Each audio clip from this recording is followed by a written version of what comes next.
Hello everyone, today we're going to be going over another Minds of Ntaions video. So just really quickly, going to go over, as you can see there's going to be a ton of changes from the last video.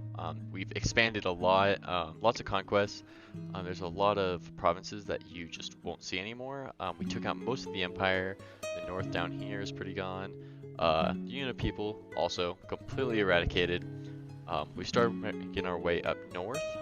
Here I just changed it so that you guys can see my boundaries a little bit clearer. So I am the dark blue, everything in white is territory I've explored, everything else is other people. Unless it's grayed out, then it's just colonized areas and unexplored. So we've been doing a lot. As you can see, a lot of people have been asking about my development and growth in this game. And so I'm going to go to my seat really quick and talk to you guys about what some of you called the spaghetti strat. So this is a strategy that I personally think is best for a more aggressive style gameplay. I think it lets you grow a lot faster and it makes it so that you don't really get cut off by other people. This is my seat, this is called in the game. And if you look up here, that used to be where an entire other player used to be. Same with over here, down here, there's two. This entire area was another player. This was another player, this little circle. Order of Jackals used to be all the way over here. And they had a vassal that was up here that I split with Spaghetti up top. So now we're in paint, and just so I can easily draw it, this is where my seat was originally, and this was the first territory that I colonized. The second one was down here, and this was because both of them are very close to where other countries used to be. This allowed me to then colonize towards into my province, and so that I could later attack those two countries. I then started, going down to the south towards other countries, and to the north right here is where the other country was, and there was another one on the coast, so I colonized that way, so I could eventually attack him and take these territories going up. Right there, these little lines are all little places that I conquered. There's also these countries down below, and then these massive ones that were combined over on this side. So attacking those two were my biggest priorities because if I didn't attack them relatively soon and early, they were going to smother me. So the reason that we use the spaghetti strat is because we're trying to not only get close to other people so that we can start taking their land as quickly as possible, but two, we can cut people off from colonizing near us. So as you can see, Spaghetti is doing that up to our north. He's cutting us off, so it's going to be really hard for us to colonize like these areas because he's going to be able to cut us off at any given time. If we wanted to colonize that province, it would take us probably 9 hours. It would take him 7, and so he has a 2-hour window where he can log on, just colonize that, and then our colonist is completely useless, and we probably wouldn't check, and so when we woke up in the morning, it would just say, hey, you failed to colonize, someone colonized before us. That is brutal. You never want that to happen. So that is a huge advantage. You can see that I kind of cut off him from coming down to the south, which allows me to just save this entire area down here, right next to my sea and to the west of it. I don't have to worry about anyone colonizing here, so I can actually start worrying about these colonists where Dunheim is trying to come over more to the west, and I can cut him off by using my own colonists right there. So now back on the actual map, I want to go over declaring war on people and how to properly do this to gain the best advantage for yourself. So first, I did it with Spaghetti up here. You want to go in and claim their territories. This is super vital. There's a ton of different options. However, I've found that protect our ethnic presence gives you the best chance of success, the best population retention, and has the best benefits overall. You then go through and you'll actually have to spend a certain price for each province. It'll teleport you around the map each time you click on it, and it'll highlight them in blue when you claim them. And then you just pay the cost. Usually it's not that much. I personally just think that this cost almost never matters, and I will claim everyone's territories. Once you've done it, it'll look like this, and you'll have to wait roughly an hour until your claim either fails or succeeds. Then once you're done, you can go in and you can declare war. So when you declare war, you have a Cassus Belli. This has lots of options. This is the reason why you're going to war. Once you have claimed their territory, you can resolve a territorial claim and it allows you to take 3 territories. There's a few others that allow you to take 3. I think living space is one of them, but you have to be in the top 3 of population. I currently am, so I'm able to do that no matter what. And there's all these other options. So when we're picking the Cassus Belli, I think the best one is almost always to resolve a territorial claim. Can't do that, so we're just going to do something small and negligible, just to show Spaghetti like this isn't really something. So punitive action after incident. The interior propaganda is the motivation you give your troops. If you're the defender in a war, you should always pick that. This gives you the best benefit every single time. But depending on what you need, there's tons of options here. There's stuff for defense, your army morale. Some of them come with negative attributes though. So if you don't really care, protect our ethnic presence.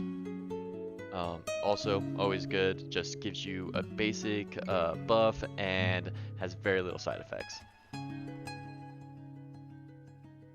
Now that we're at war, we can actually go up, train an army, and go attack them. If you're attacking someone without an army to defend themselves, you can just do basic infantry. That's typically what I do. I think I've covered this before, that their siege cost is almost negligible. But you go through, create your army. We can go down here and pick the different propaganda we want to give them if we're fighting in multiple wars, which typically I am.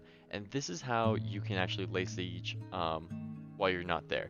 If you hold down shift and click on territories, as long as they are connected and they don't get cut off and intervened, you can have that army go through and they will lay siege without you having to click on each individual province. This is huge and something I didn't know until this simulation, and it was a huge benefit to find out. So now we'll just go through, and when you go to sue for peace, this is how you'll do it. You can click, hey, this is the province that I want, and it has to be in a province that you're occupying. You can also demand food and gold, or even offer food and gold to the person. I'm obviously not going to give them any, just because I don't need it, and he doesn't need it either. But then when you're done, you can press offer peace treaty. If you have them completely sieged, it will automatically accept the peace treaty. Now let's look at battles. If the defending country has an army that you have to fight, then you're going to have to most likely battle them to eventually continue to siege the rest of their territories. When you're thinking about battle, you have to think about the terrain, troop types, and army size. Dunhine agreed to let me fight one of his armies. However, my minimum army size is more than his maximum army size. So the way that we're going to do this is I'm going to try to put in a bunch of like useless troops to figure it out. But so the best roughly setup for when you're doing your army is you want more infantry than you have support and cavalry. You want archers for sure, but since archers usually are the last to die in any engagement, you need far less than in any other troop. Cavalry is another troop that you want typically way more of, but they do cost 2 units for everyone. So if you only have 1 million people, you can only summon 5,000 cavalry. When you go through, you have the option to incarnate a hero general. Please always do this if you're about to fight a battle. It's just insane. It gives you a 5% buff to either melee damage or range. I'm doing melee damage here. Dunhine chose range. He's currently using a longbow, but this is where you would go through and pick your army size, or army propaganda. Mine are all the same, so we'll just go through, create the army, and we're gonna now attack Dunhine, and I'll come back once we actually get to the battle, because this might take a few seconds. So battles typically come down to about 3 things: terrain, troop types, and army size. I try to make the army size roughly as even as possible, just to really show you how big troop types do matter. My troop types are slightly better than his. I'm using suicide units instead of longbowmen, which is crazy. Just because their morale until they rout is 100%, and routing just means the amount of people that have to die in their unit before they turn and flee. Once you start any engagement, you'll be vying for position, and you'll be trying to figure out the best way to attack the other player. This actually depends on a few things, but terrain is huge. I know that it's really complicated with terrain. I personally don't know all the information for it, but I do know that if you're in an extremely mountainous region, cavalry is basically useless. they're almost a dead troop and they will all get slaughtered just because they're not able to be used. So knowing stuff like that means, hey, we're about to fight in this area. I know that I don't have to train as many cavalry. You can even tempt other people into places to fight you if you know that they have way more cavalry than they need. You can bring them into a place or a terrain, province with the terrain that is, more beneficial for you. However, sadly, we're stuck on this vying for position section for a long time, and when I finally did refresh the page, it brought us to the end of the battle, where my troops just absolutely decimated him, which was kind of upsetting. Yeah, here we go. But if we go up into our notifications, we can look at our battle report. And so there was a total of, 24 battles, I think. Can't really see it that well right now, but we can click on each individual battle and see what happens. When we look at what they do, we can see the amount of casualties that happen on both sides. You can also see that there was an encirclement malice. That just means that there's an extra 15% of them that were going to die, or that an extra 15% that didn't need to die for them to rout. So as they started to run away, my troops were able to take them on more and more. But if we click on some of these, we'll actually be able to look at what the battleground looked like. So yeah, as you can see, the back rank is completely archers. And wow, I really wish that I had paused on that for a little bit longer. So back rank completely archers, and then the sides are cavalry, while the middle 6 are just infantry troops. So when you go through an attack, you can see the damage from each engagement. And you can see that we completely decimated them, wiped them out, and when they only had archers remaining, there's just nothing that they could do. Well, thank you all for watching so much. That's going to be the end of this video. I really hope that this was beneficial. If you guys have any comments whatsoever, please let me know. Comment, just say, hey, I'm confused about this, or this part of the video didn't make sense, or something might have changed in the game. And if you're confused on that, just let me know immediately. I will get back to you as soon as I can. I really love this game. I think it's super interesting. It's like a giant game of Risk that is, just super, involved, and you get to do your own stuff. I'm currently on track to get the Larger Than Russia achievement, as you can see here.